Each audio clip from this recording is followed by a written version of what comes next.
사도행전 1장 6절부터 11절 우리 한 절씩 교독하겠습니다.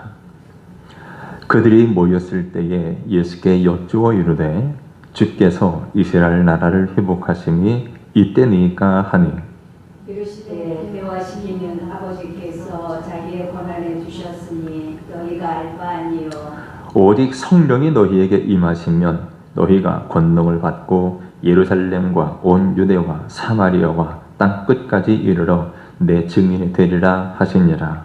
이 말씀을 마치시고 그들이 보는데 올려져 가시니 구름이 그를 가리어 보이지 않게 하더라. 올라가실 때에 제자들이 자세히 하늘을 쳐다보고 있는데 흰옷 입은 두 사람이 그들 곁에 서서 이르되 갈릴리 사람들아 어찌하여 서서 하늘을 쳐다보느냐.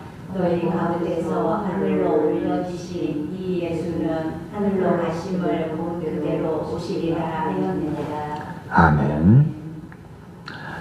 이 시간에는 사도신경 14번째 시간으로 하늘에 오르신 예수님이란 제목으로 함께 말씀을 나누겠습니다. 우리 예수님께서는 우리의 죄를 대신하여 십자가에 못 박혀 죽으시고 장사 지낸 지 사흘 만에 다시 살아나셨습니다. 뿐만 아니라 수많은 사람들이 보는 가운데서 하늘로 올라가셨습니다. 하늘로 올라가신 것, 이것을 신학적인 용어로 승천 이렇게 말합니다. 자, 사도신경은 예수님의 부활을 고백한 다음에 계속해서 부활하신 예수님께서 하늘로 오르신 사건이 역사적으로 실제적으로 일어난 사건임을 고백하고 있습니다. 그것을 우리는 하늘에 오르사 이렇게 고백을 합니다. 예수님께서 부활하시고 하늘에 오르셨다라고 고백합니다. 하늘에 오르신 것, 우리가 그 의미를 생각하기 전에 왜 그와 같은 고백이 남았는지를 살펴보려고 합니다. 먼저 사도 요한은 요한복음을 통해서 예수님께서 스스로를 하늘에서 온 자이시다라고 밝히신 것을 말하고 있습니다. 자, 요한복음 3장에 보면 예수님께서 유대인의 관원이었던 니고데모와 이야기를 나누실 때 예수님 자신을 나는 하늘에서 내려온 자 이렇게 소개하셨습니다. 하늘에서 내려온 자다. 또 요한복음 6장에서도 예수님은 자신을 가르쳐서 나는 하늘에서 내려온 살아있는 떡이니 사람이 이 떡을 먹으면 영생하리라 이렇게 말씀하셨습니다. 하늘에서 내려온 살아있는 떡이다. 예수님이 이렇게 말씀하셨는데 정작 제자들은 예수님의 그 말씀이 무슨 의미인가를 잘 깨닫지 못했습니다. 이해하지 못했습니다. 그러면서 이 말씀은 어렵도다. 누가 들을 수 있느냐? 그렇게 하면서 수군거리기 시작했습니다. 그러자 예수님께서 한 발 더 나가신 말씀을 하십니다. 자, 뭐라고 말씀하셨냐면 이 말이 너희에게 걸림이 되느냐? 그러면 너희는 인자가 이전에 있던 곳으로 올라가는 것을 본다면 어떻게 하겠느냐라고 말씀하셨습니다. 그러므로 지금 예수님께서는 인자, 즉 내가 이전에 있던 곳으로 올라가는 것, 즉 승천하는 것을 말씀하고 있죠. 이처럼 예수님께서는 스스로를 하늘에서 온 자다 이렇게 밝히고 계십니다. 이에 반해서 누가는 예수님의 승천을 자세히 묘사하면서 그 말씀이 성취되었음을 증거하는데 오늘 본문 사도행전 1장 6절부터 11절 말씀이 바로 그 내용입니다. 자, 예수님의 승천은 부활하신 후에 40일이 지나서 일어난 사건입니다. 40일. 자, 그러면 예수님께서 부활하신 후에 40일을 지나서 하늘로 올라가신 이유가 무엇일까요? 부활하시고 난 후에 곧바로 승천하시든지 아니면 3박 4일 정도 짧고 굵게 부활하신 몸을 보여주시고 승천하시면 안 되었던 것일까? 이런 생각을 해보는데 자, 예수님께서 부활하신 후에 40일 만에 승천하신 이유를 우리가 성경을 통해 알 수가 있는데, 본문 3절을 보면 이렇게 말씀합니다. 그가 고난받으신 후에 또한 그들에게 확실한 많은 증거로 친히 살아계심을 나타내사 40일 동안 그들에게 보이시며 하나님 나라의 일을 말씀하시니라. 자, 예수님께서 40일 동안 계신 후에 승천하신 이유를 우리가 두 가지로 살펴볼 수 있습니다. 하나는 친히 살아계심을 나타내서 40일 동안 그들에게 보이시며 라고 말씀했죠. 그렇게 예수님께서 40일 동안 계신 것은 부활하신 사실을 완벽하게 알리시기 위함입니다. 그리고 또 한 가지는 이 땅에 사는 제자들에게 하나님 나라의 일을 말씀하시는, 하나님 나라에 관해서 완벽하게 더 말씀하시기 위해서 40일을 계셨던 거죠. 특별히 오늘 본문을 보면 예수님의 승천이 제자들이 보는 데서 이루어졌다라는 것을 분명히 밝힘으로 말미암아 예수님의 승천은 결코 신화도 아니고 또 사람들에 의해서 조작된 이야기도 아니라 역사적으로 실제로 일어난 사건임을 강조하고 있습니다.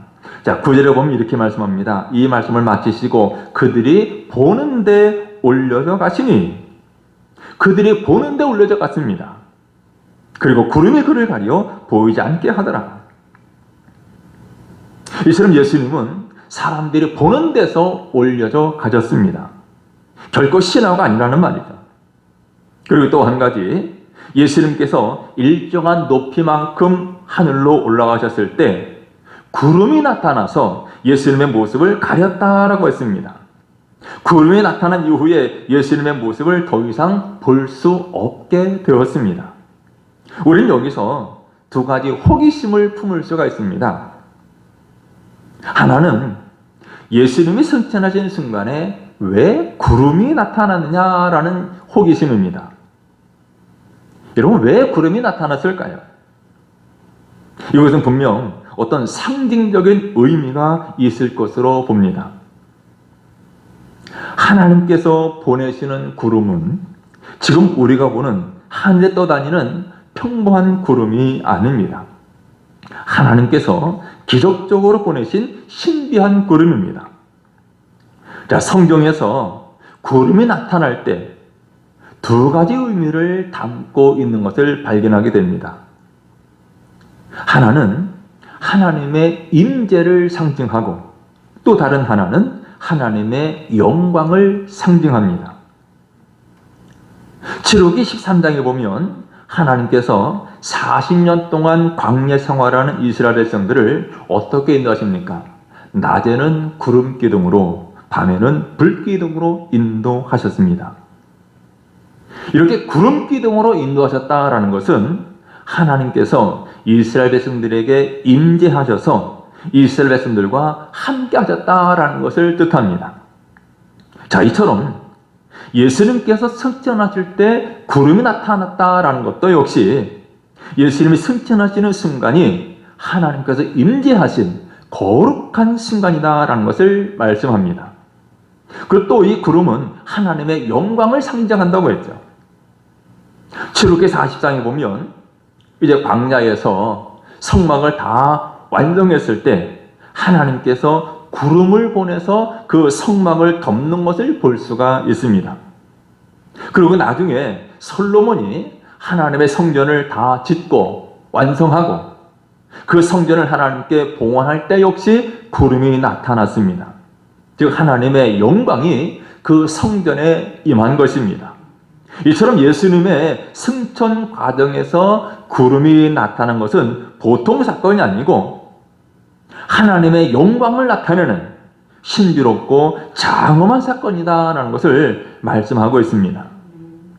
그리고 두 번째 호기심을 우리가 가질 수가 있는데, 그럼 왜 하나님께서 사람들로 하여금 예수님의 모습을 더 이상 보지 못하게 하셨을까라는 호기심입니다. 여기에도 두 가지 이유가 있다고 생각합니다. 먼저 하나는 신비로 남겨두는 것. 이것이 우리 인간들에게 유익하기 때문입니다. 신비는 신비로 남겨두어야 됩니다. 사실 이 승천이라고 하는 것은 자연의 법칙에 어긋나는 신비한 사건입니다.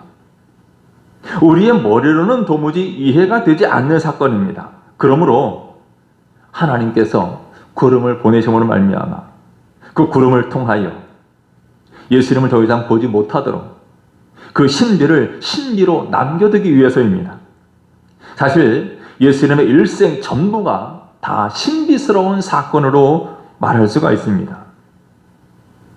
하나님의 아들이 하늘로부터 우리 인간의 몸을 입고 오신 것, 그것부터가 신비고, 이 땅에서 행하신 모든 역사와 예수님의 가르치심이 다 신비입니다. 아무 죄도 없으신 분이 가장 고통스러운 십자가형을 받으신 것도 신비입니다. 죽어 장사된 사람이 사흘 만에 다시 살아난 것, 부활도 역시 신비입니다.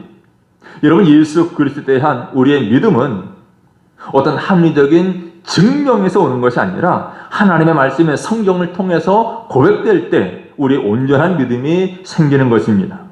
자, 두 번째로 하나님께서 인간들로 하여금 예수님의 모습을 더 이상 보지 못하게 하신 이유는 우리 인간들을 보호하시려고 하는 하나님의 배려 때문입니다.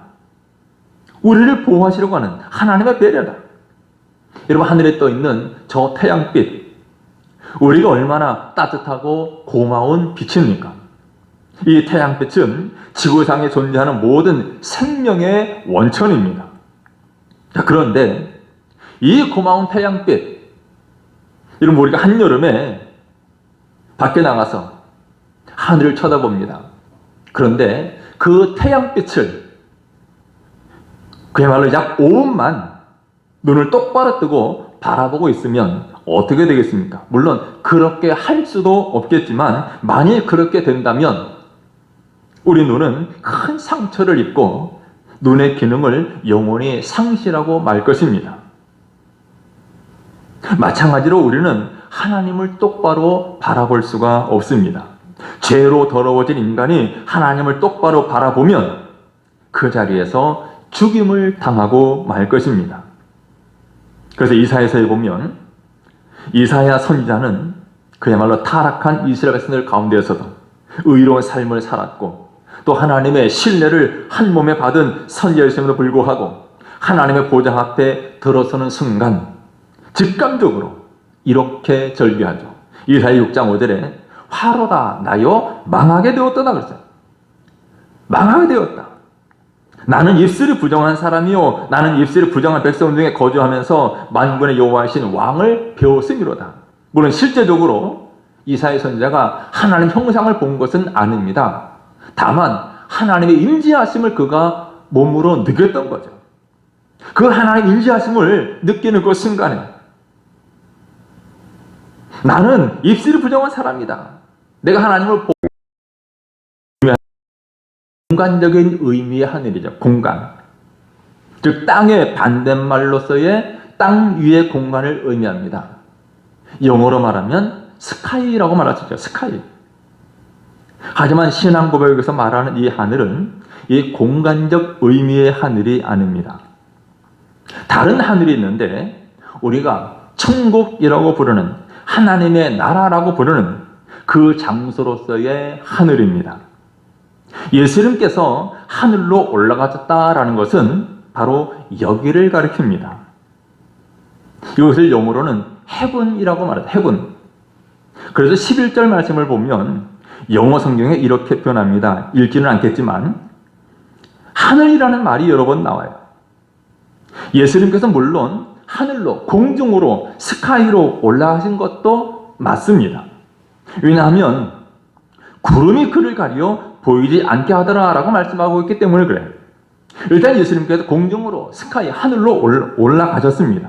그러나 그 이후에 어떻게 하늘로 가시게 되었는지에 대해서는 말씀하고 있지 않지만 예수님께서 실제로 간 그곳은 천국이라고 부르는 그 장소로서의 하늘입니다. 다만 성경은 그곳이 어디에 있는지에 대해서 말해주지는 않습니다. 바로 그것을 우리가 뭐라고 하냐면 heaven이라고 하는데, 이 heaven은 하나님의 숨겨진 영역의 하늘이다, 이렇게 표현합니다. 숨겨진 영역.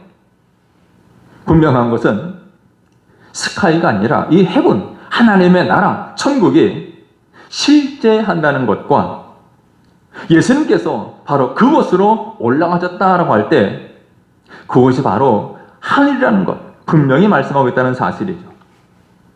여러분, 사도 요한은 요한복음에서 하늘로 가셨다, 이 말과 아버지께로 가셨다라는 말을 같은 의미로 사용하고 있습니다. 자, 요한복음 14장 12절에 보면 이렇게 말합니다. 내가 진실로 진실로 너희에게 이르노니 나를 믿는 자는 내가 하는 일을 그도 할 것이요 또한 그보다 큰 일도 하리니 이는 내가 아버지께로 감이라. 아버지께로 간다. 또 요한복음 16장 28절에 보면 내가 아버지에게서 나와 세상에 왔고 다시 세상을 떠나 아버지께로 가노라 그랬어요. 하늘로 가신다는 것은 다르게 표현하면 아버지께로, 하나님께로 간다는 말이에요. 또 요한복음 20장에 보면 부활하신 예수님께서 막달라 마리아에게 이런 말씀을 하셨습니다. 나를 붙들지 말라. 내가 아직 아버지께로 올라가지 아니하였노라. 너는 내 형제들에게 가서 이르되 내가 내 아버지 곧 너희 아버지 내 하나님 곧 너희 하나님께로 올라간다 하라 하시니. 그러니까 사도 요한은 하늘로 올라가셨다, 이 말을 아버지께로 가셨다라는 말과 같은 의미로 사용하고 있습니다. 그러니까 예수님께서 승천하셨다는 것은, 하늘로 올라가셨다는 것은 단순히 공간적인 하늘, 스카이로 올라가셨다라는 말이 아니라 하나님께로, 하나님의 나라로, 아버지께로 돌아가셨다라는 그런 의미입니다. 자, 여러분, 예수님의 승천은 우리 성도들에게 몇 가지 중요한 의미를 부여해 줍니다. 하나는 예수님의 승천은 그 예수님께서 참으로 하나님의 아들이셨다라는 것을 증거해 줍니다. 또 한 가지는 예수님께서 자신의 지상 사역을 그야말로 성공적으로 완수하셨음을 보여줍니다. 예수님의 사역이 실패가 아니라 성공이었음을 알려줍니다. 여러 사람들이 보는 가운데서 자랑스럽게 승천하신 것은 자신의 사역을 온전히 이루셨음을 증거해 주고 있습니다. 또한 예수님의 승천은 무엇보다 보혜사 성령을 보내주시기 위한 것입니다. 만일 예수님께서 부활하시고 승천하지 아니하시고 그저 육체의 형태로 계속 계셨더라면 아마 그 예수님은 팔레스타인의 한 지역에 소수의 사람들과만 함께 계실 수 있을 겁니다. 그렇게 되면 예수님이 계실 수 있는 지역은 극히 제한이 되고 예수님을 만날 수 있는 사람들도 극히 제한됩니다. 그래서 예수님이 승천하셨고 대신 또 다른 보혜사인 성령을 보내주심으로 우리 모든 사람 가운데 그리고 영원토록 거하실 수 있도록 하신 겁니다. 그리고 성령을 보내주신 한 가지 이유가 더 있는데 오늘 본문 8절을 보면 이렇게 말씀합니다. 오직 성령이 너희에게 임하시면 너희가 권능을 받고 예루살렘과 온 유대와 사마리아와 땅 끝까지 이르러 내 증인이 되리라 하시니라. 성령이 오셔야 우리가 권능을 받게 되고 그 권능을 받아 땅 끝까지 복음을 전하는 증인의 삶을 온전히 살아갈 수가 있는 것입니다. 그리고 네 번째, 예수님의 승천은 우리 성도들이 장차 하늘나라에 가서 누릴 영광을 미리 보여주시는 겁니다. 부활의 첫 열매가 예수님이셨듯이 승천의 첫 열매도 예수님이십니다. 오늘 우리도 부활해서 예수님과 같이 승천하는 것, 곧 하나님께로 갈 것임을 보여주고 있습니다. 마지막으로 예수님의 승천은 예수님께서 후에 심판주로서 이 땅에 다시 오실 것에 대한 약속입니다. 본문 11절에 말씀합니다. 이르되 갈릴리 사람들아 어찌하여 서서 하늘을 쳐다보느냐. 너희 가운데 하늘로 올려지신 이 예수는 하늘로 가심을 본 그대로 오시리라 하였느니라. 여러분, 예수님의 승천은 곧 재림에 대한 확실한 보증입니다. 이제 여기에 대해서는 다음 시간에 좀 더 자세히 다루도록 하겠습니다. 여러분, 예수님께서 하늘에 오셨다라는 이 고백은 부활에 대한 고백 못지않게 매우 중요한 고백입니다. 이 고백을 통해 우리는 부활하신 예수님께서 제자들이 보는 앞에서 승천하셨다는 사실과 또 예수님은 그 사건을 통해서 단순히 우주의 어느 한 공간으로 사라지신 것이 아니라 아버지께로 하나님의 나라로 돌아가셨다는 것을 믿는 것입니다. 그리고 이 고백을 통해서 우리는 우리 주님은 여전히 살아계시고 장차 때가 되면 승진하신 모습 그대로 다시 오실 것을 확신하면서 소망 가운데 살게 됩니다. 여러분, 우리가 사도신경으로 신앙을 고백할 때마다 하늘에 오르사라는 이 고백이 주는 의미를 상기하면서 오늘 우리들도 장차 하늘로 올림받을 것을 소망하면서 매일의 삶의 현장 속에서 승리하는 삶 살아갈 수 있기를 주님의 이름으로 축원합니다. 기도하겠습니다. 걸어가신 우리 하나님, 오늘 하나님의 말씀을 함께 나누었습니다. 우리 주님께서 부활하시고 승천하셨습니다. 장차 우리들도 우리 예수님의 모습처럼 하나님의 나라에 이를 것을 기대하고 고대하며 또한 다시 오실 주님을 소망하며 믿음 가운데 든든히 서게 하여 주옵소서. 승천하시며 보혜사 성령을 우리에게 보내주셨는데 늘 성령님과 동행하게 하시고 성령의 권능을 받아 우리에게 주신 복음 증거의 사명 또한 잘 감당케 하여 주옵소서. 예수님의 이름으로 기도드리옵나이다. 아멘.